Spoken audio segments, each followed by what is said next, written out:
K- Katy No Pocket. Story by Emmy Payne. Pictures by H.A. Ray. Katy No Pocket. Big tears rolled down Katy Kangaroo's brown face. Poor Katy was crying because she didn't have a pocket like other mother kangaroos. Freddie was Katy Kangaroo's little boy, and he needed a pocket to ride in. All grown-up kangaroos take awfully big hops, and little kangaroos like Freddie get left far behind unless their mothers have nice pockets to carry them in. And poor Katy didn't have any pocket at all. Katy Kangaroo cried just thinking about it, and Freddie cried too. And all of a sudden, Katy had a wonderful idea. It was so wonderful, she jumped 6 feet up in the air. And the idea was this. The other animal mothers had children, and they didn't have any pockets. She'd go and ask one of them how they carried their babies. Freddie looked all around to see whom to ask, and Katy looked all around to see too. And what they both saw were 2 bubbles rising up from the river right beside them. "Mrs. Crocodile," said Katy, feeling lots better already. "She doesn't have any pocket. Let's ask her." And a lot of big muddy bubbles came up through the water. And then Mrs. Crocodile stuck her head up and opened her enormous mouth and smiled. "Why, Katy Kangaroo, what can I do for you today?" "Oh, please, Miss Crocodile, I am so sad," said Katy. "I have no pocket, and Freddie has to walk wherever we go, and he gets so tired. Oh, dear," and she started to cry again. And the crocodile began to cry too, and then she said, But, what can I do?" "You have to tell me how to carry Freddie," said Katy. "How do you carry little Catherine Crocodile?" "Oh, do please tell me."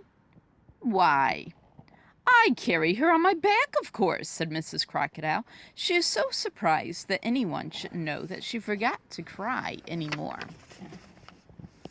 Katy was pleased. She said, "Thank you," and as soon as she got to a good squatting down place, she squatted and said, "Now, Freddie, climb on my back. After this, all will be so simple, no trouble at all." But it wasn't simple. In the first place, Freddie could not crawl onto her back because his knees stuck out. He couldn't hang on because his front legs were too short. And when he did manage to hang on for a few minutes and Katy gave a long hop, he fell off. Bump, bang, with a terrific thump. And Katy saw that she couldn't carry her baby on her back. Katy and Freddie sat down again and thought, "I know, I'll ask Mrs. Monkey. I'm sure she can help me."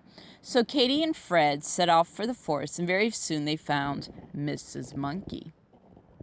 She had her young son Jocko with her, and Katy Kangaroo hurried to catch up with them, that she was almost out of breath. But finally she managed to squeak, "Please, Mrs. Monkey, how do you carry Jocko?" "Why, in my arms, of course," said Mrs. Monkey. "How else would any sensible animal carry anything?" And she whisked away through the trees. "Oh, dear," said Katy with a great tear as a great tear ran across her long nose. "I can't carry anything in these short little arms. Oh, dear, she wasn't any help at all. What are we going to do?" And she just sat down and cried even harder than ever. Poor Freddie, he hated to see his mom cry, so he put his paw to his head and he thought and thought and thought. "Oh, what about a lion?" he asked when Katy stopped crying a little. "They don't carry their children. The poor things have to walk just the way you do," said Katy. "Oh, there's birds," said Freddie. "How do they carry their babies?"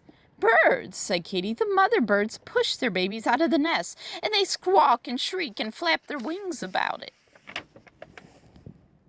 Then all at once Katy Kangaroo stopped crying and looked at Fred. "They do say that owls know almost everything," she said slowly. "Well, then, for goodness sakes, let's ask him," said Freddie, and they found the owl asleep in an old dead tree. And he was cross because he didn't want to be waked up in the middle of the day. But when he saw that Katy was so sad, he came out blinking and ruffling his feathers and said in a scratchy voice, "Well, well, what is it? Speak up and speak loudly. I'm deaf as a doorpost." So Katy stood under the tree and screamed at him, "I'm a mother kangaroo, and I haven't a pocket to carry my child in. How shall I carry him? What shall I do?" "Well, get a pocket," said the owl, and went to sleep again. "Where?" cried Katy. "Oh, please, don't go to sleep before you tell me where." "How should I know?" said the owl. "They carry that sort of thing in the city, I believe. Now kindly go away and let me sleep." "The city?" said Katy, and looked at Freddie with big round eyes. "Of course, we'll go to the city."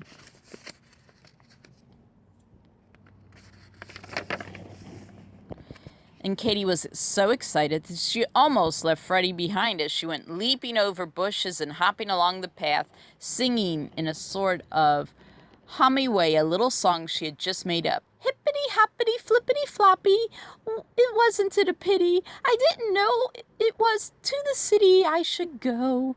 And she hopped so fast that Freddie could hardly keep up. But at last they left the woods behind and came to the big city. And there were stores and houses and automobiles, and people all stared and stared at Katy, but she didn't notice it. She was looking for pockets, and she saw that almost everybody had them. And then all at once, she could hardly believe it, a man who seemed to be all pockets. He was simply covered with pockets, big pockets, little pockets, medium-sized pockets. Katy went up to him and laid a paw on him, and he looked a little frightened. Katy looked at him with her soft brown eyes and said, "Please, dear, kind man, where did you get all these pockets?" "These pockets," he said. "You want to know where I get all these pockets? Why, they just came with the apron, of course." "You mean you can really get something to put on with all those pockets already in them?" asked Katy. "Sure you can," said the man. "I keep my hammer and nails and tools in my pockets. But I can get another apron, so I'll give you mine." And he took off the apron and dumped it upside down. And out fell a saw, wrench, nails, a hammer, a drill, and lots of other toys. Then the man shook the apron hard and turned it right side up again and hung it around Katy's neck and tied it behind her back. Katy was so pleased and excited and happy that she couldn't speak. She just stood still and looked down at the pockets and smiled and smiled and smiled. By this time, a big crowd had gathered to see what Katy Kangaroo was doing. And when they saw how pleased she was, they all smiled too. At last, Katy was able to say, "Thank you," to the nice, kind man. And then what do you think she did? She popped Freddie right into a pocket, and she hippity-hopped home faster than ever before because, of course, she didn't have to wait for Freddie. And when she got home, what do you think she did? Well, she had so many pockets that she put Freddie into the biggest one of all, and then into the next largest she put little Leonard Lion. Thomas Tortoise just fitted it into another pocket. Sometimes she had a baby bird if its mother was busy at a worm hunt, and there was still room for a monkey, a skunk, a rabbit, a raccoon, a lizard, a squirrel, a possum, a turtle, a frog, and a snail. And so now all the animals like Katy's pockets better than any other pockets in the whole forest. And Katy Kangaroo is very happy because now she has more pockets than any other mother in the kangaroo world. Wasn't she being nice? She was sharing, wasn't she? Just like the man shared the pocket with her.